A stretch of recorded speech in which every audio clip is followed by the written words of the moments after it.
Hi guys, good morning. Ayan, andito na naman ang mamila niyo sa bahay kasi day off. At tingnan naman naman ang itsura ng bahay ko guys. Sobrang kalat. Ayan. At ngayon kasi guys, bisibisihan yung kapatid ko kasi nga magluluto siya ng pansit dahil mayroon kami papakainin ng mga members namin guys.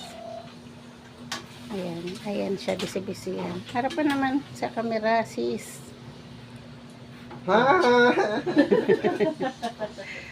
Ayan, mamaya na ako maglinis guys. At ito ang aking baby. Kasi kararating ko lang. Ayan ang aking baby. Namimiss na ako niyan. Ayan. Kararating ko lang bisibisihan pang lola. Ayan, andito ang aking mga prinsesa. Busy na naman siya.